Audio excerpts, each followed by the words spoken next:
আসুন সঞ্জু, আসুন।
টলমল টলমল করে রে পদ্মা ভাসে নয়ন জলে, গঙ্গা ভাসে হৃদ কমলে, উথালি পাথালি রে। তুই নয়ানে আড়ি হইলে কেমনে প্রাণ বাঁচে রে। দুই না প্রাণের দুই না কথা, কান্না উজান পাড়ি রে। কে পাতার নৌকো ভাসে স্বপ্নের দেশ পাড়ি রে। রীতি বঙ্গ রীতি বঙ্গ রীতি বঙ্গ রীতি রে। রীতি বঙ্গ রীতি বঙ্গ রীতি বঙ্গ রীতি রে।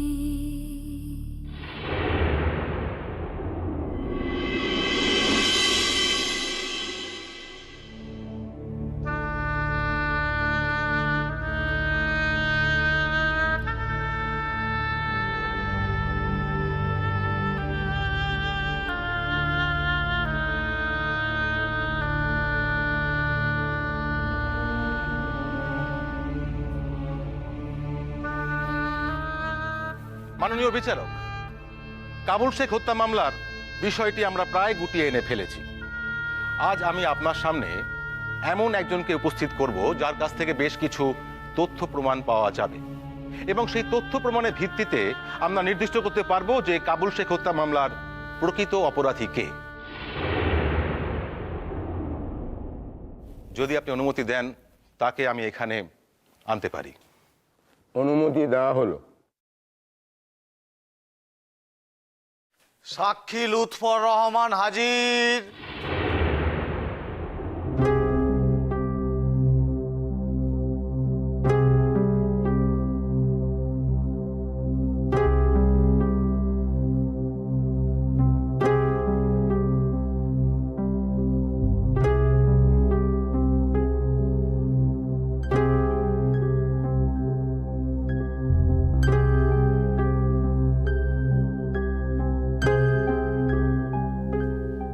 প্রাণ স্পর্শ করে শপথ নিন, যাহা বলিব সত্য বলিব, সত্য বই মিথ্যা বলিব না। যাহা কমু সত্য কমু, সত্য বই মিথ্যা কমু না। আপনার নাম? লুৎফর রহমান, নিবাস? কলুটোলা। আচ্ছা, কিরণমালা খাতুনের সঙ্গে আপনার কি সম্পর্ক? উনি আমার ছোট মামি হন। আচ্ছা, কিরণমালা খাতুনকে আপনি কাবুল শেখ হত্যার আগে শেষবারের মতো কখন দেখেছিলেন? কাবুল শেখ হত্যা মামলা লিগা ছোট মামিরে যেদিন পুলিশ ধরলেন তার আগে অবধি আমি তারে বাসাতেই দেখছি। মিথ্যা কথা! আপনি জোর করে সত্যিকে মিথ্যে করার আর মিথ্যেকে সত্যি করার খেলায় মেতেছেন মিস্টার মালাকার। আপনি সাক্ষীকে ডেকে এনেও তাকে কথা বলতে দিচ্ছেন না। মতো আপনার সাজানো কথা ওর মুখে বসিয়ে দেওয়ার চেষ্টা করছেন। ব্যারিস্টার ব্যানার্জি, আপনি আমার কাজে অযথা বারবার বাধা সৃষ্টি করছেন। আমাকে আমার কাজ করতে দিন, নইলে আমি বলতে বাধ্য হব আপনি আসল অপরাধীকে আড়াল করার জন্যই আমার কাজে বাধা সৃষ্টি করছেন। Objection your honour. আমি স্তম্ভিত হয়ে যাচ্ছি আমার বিপক্ষ আইনজীবীর কথা শুনে। ওনার যদি এই দৃষ্টিভঙ্গি হয়, উনি যদি এইভাবে অফেন্সিভ কথাবার্তা বলতে থাকেন, তাহলে তো আপনি এভাবে অযথা আদালতের কাজে বাধা সৃষ্টি করবেন না মিস্টার ব্যানার্জি। Thank you মিলট। হ্যাঁ বলুন লুপ্তরবাবু, আপনি শেষ কখন আপনার মামিকে দেখেছিলেন? ছোট মামি আর বড় মামি যেই দিন ধরা পড়লেন সেই দিন সকালে। আপনি মিথ্যে কথা বলছেন। আচ্ছা, আপনি কি জানেন যে শপথ বাক্য পাঠ করে এখানে দাঁড়িয়ে মিথ্যে বললে তার পরিণাম কি হতে পারে? আমি মিথ্যা বলি নাই, শুধুই আপনার প্রশ্নের জবাবদিহি করতেছি। কাবুল শেখ আপনার কে হয়? তিনি সম্পর্কে আমার মামা হন। মিলট, শুনুন, এই ছেলেটি তার মামার সঙ্গে সব রকম সম্পর্ক অস্বীকার করে মামিদের সঙ্গে থেকেছেন। মামিরা কিন্তু তার মামার সঙ্গে সব রকম সম্পর্ক ত্যাগ করেছেন, তারপরেও এই ছেলেটির সঙ্গে মামিদের বেশি পরিচয়। আইনে কি এই ব্যাপারে কোনো নিষেধাজ্ঞা আছে? যদি তা থাকে তা আমার জানার কথা নয়। অপ্রয়োজনীয় কথা বলবেন না। যেটুকু জিজ্ঞেস করছি শুধু সেইটুকুই বলবেন। বলুন, আপনি আপনার মামার সঙ্গে থাকতেন না কেন? তিনি আমারে পছন্দ করতেন না। তার মৃত্যুর খবর পাওয়ার পর আপনি তাকে দেখতে গেছিলেন একবারও? মামার মৃত্যুর কোনো খবর আমার কাছে ছিল না। দেখতে গেছিলেন হ্যাঁ কি না? না। মিথ্যা কথা!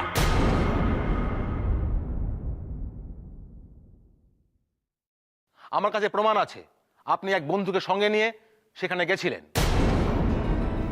মামার দেহখান হাফিজ করণের কথা কি জানাজানি হয়ে গেছে?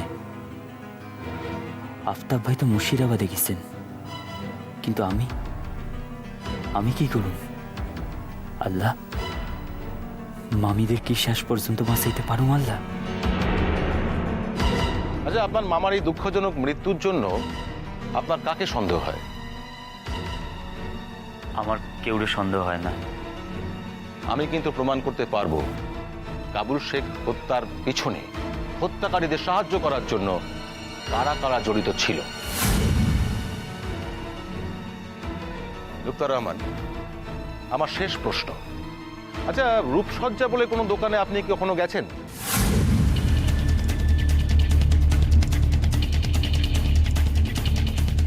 ওকে, চমকালেন কেন? আমার কাছে কিন্তু প্রমাণ আছে আপনারা দুটো পুলিশের পোশাক আনার জন্য ওই দোকানে গেছিলেন। বলুন, কেন গেছিলেন সেখানে? হ্যাঁ, বাই এনি চান্স আপনারা কি অ্যাক্টিং মানে অভিনয় করেন?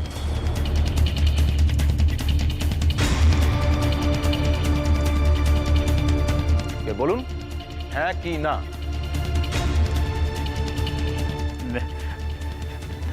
না না না না না, অভিনয় করেন হ্যাঁ কি না? আমি কোনো পোশাক ভাড়া করি নাই। আপনার বন্ধু আফতাব করেছিলেন। কাবুল শেখ হত্যার পরের দিন আপনারা একটা গাড়ি ভাড়া করেছিলেন। কেন লুৎফর রহমান?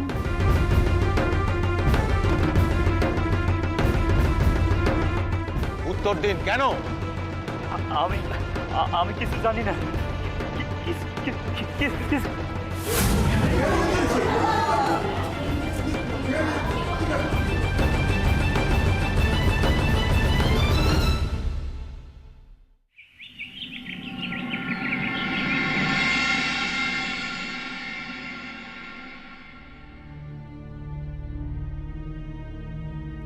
মামলার মোড় তো এবার ঘুরতে বাধ্য, বুঝলেন আনন্দ? শুনলাম তো কাল দেবব্রত দাদায় গেছিলেন এবং তিনি কিরণের সপক্ষে আর নিজের মায়ের বিরুদ্ধে কথা কইছেন। কি বলবো ঠাকুরপো, এতদিন আমার মনে হচ্ছে যে ভগবান একটু মুখ তুলে চেয়েছেন। এই আমার বাপের বাড়ির লোকজনদের জন্য আমাকে তো জীবনে কম লজ্জায় পড়তে হয়নি। দিদি, আপনি এমন কইরা কেন কইতাছেন দিদি? আপনি তো যাই না শুই না আমগো কোনো ক্ষতি করেন নাই। লইয়া তো ভালোই কাম করতেছেন, আমাকে কিছু কনের নাই। এখন ঈশ্বর যা করেন সবই তাঁর ইচ্ছা। কিন্তু দাদা, শোনায় কেন যে এই রকম আচরণ করতেছে, এই তো আমি বুঝতে পারতেছি না। তোমরাই বা তারে যাইতে দিলা কেন, সেই তো আমি বুঝতে পারতেছি না। অনেকবার বারণ করেছিলাম জানো, কিন্তু সে আমাদের কথা শুনলে তো। দেখি আইজ আমি একবার যাইয়া ওই মেডিকেল হাসপাতালে খোঁজ কইরা আসুন। সোনার এমন কোন বন্ধু সেখানে আছে যার লিগে সোনায় বাসায় আসতে পারতেছে না? তাছাড়া সোনা যে সেদিন অতগুলো টাকা এনে দিল, সেটাও যেন আমার কিরকম লাগলো একটা।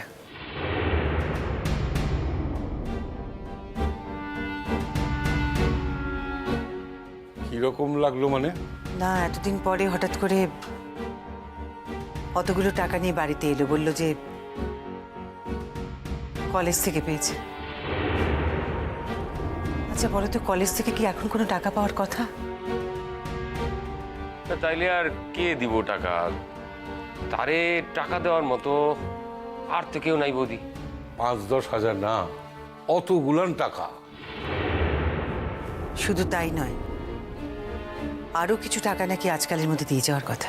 কি? তাই তো বললো ঠাকুরপো। কি রে ছোট? হ দাদা, কইলো আরো কিছু টাকা নাকি একজন লোকের মারফত পাঠাইয়া দিব, কারণ কিরণের মামলার খরচ সে একাই বহন করতে চায়। দেখো বৌমা, এই সমস্ত ইমোশনাল কথার কোনো লাভ নাই। একা দোকার প্রশ্ন না, প্রশ্নটা হইল সে কলেজ থেকে এতগুলো টাকা পাইলো কেমনে? সে যদি জানতোই যে টাকা পাইবো তাহলে সেদিন কইলো কেন যে কিরণমালার কেস আমরা কি করে চালামু, আমগো তো কোনো টাকাই নাই। যখন আমরা সকলে মিলা কই থেকে টাকা পাওয়া যাইব তার লিগে মাথা কুইটা মরতেছিলাম, তখন তো সে একবারে লিগাও কয় নাই যে তার অতগুলান টাকা পাওনা আছে। তাইলে ছেলেটা কিরণকে বাঁচাবার জন্যে কোনো বিপদের মধ্যে জড়ায়নি তো?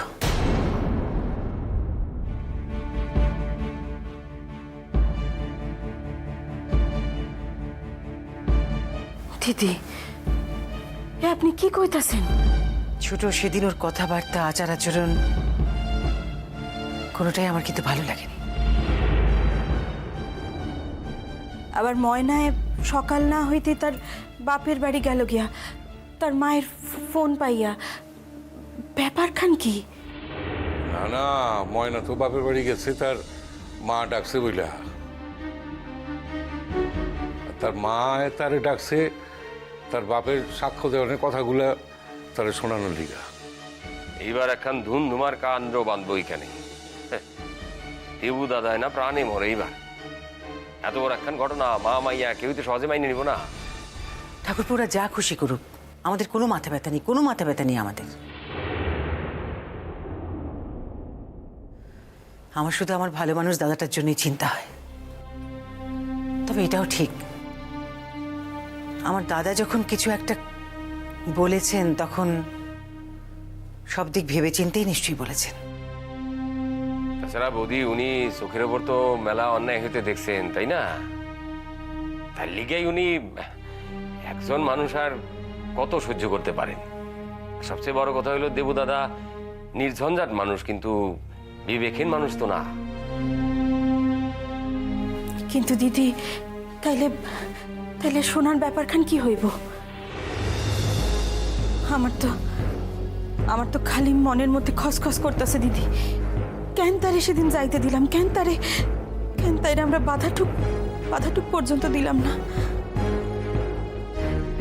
সন্তান বড় হইলে তারে কি আর জোর করে বাধা দেওয়া চলে সোনার মা? চলে না। সে যদি যাইব মনে করে থাকে তাহলে সে যাইবই, তাই গেছে। এখন দেখা যাক আজকের দিনখানের মধ্যে তার কোনো সংবাদ পাওয়া যায় কিনা। যদি মেডিকেল হাসপাতালে তার দেখা পাওয়া যায় তাহলে তো ভালোই, আর না পাইলে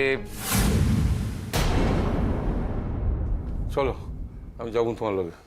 দাদা আপনি যাবেন? আমার তো পুরানা হাসপাতাল, আমি গেলে তোমার তো খোঁজ করতে সুবিধা হইব।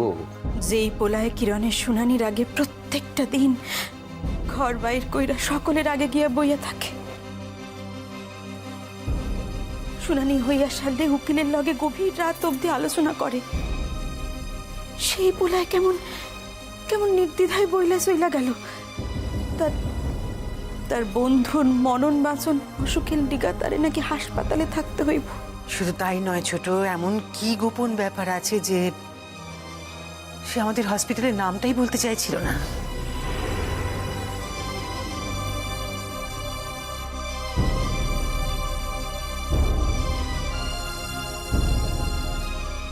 তাই নাকি? হ্যাঁ, আমি অনেকবার জিজ্ঞেস করার পর তারপর শোনা আমাকে নামটা বলেছে। আনন্দ, হ দাদা। বুঝছো তো, আমাকে কপালে কোনো কিছুই শান্তিপূর্ণভাবে হয় না। আমার তখন ধারণা হইতেছে যে পুরাটায় বড় কিছু বিপদ বান্ধাইছে, বুঝলা? আর তো সময় নষ্ট করা যাবো না। আর যখন শুনানি নাই, চল পুরাটার কাছে যাই। চলেন দাদা।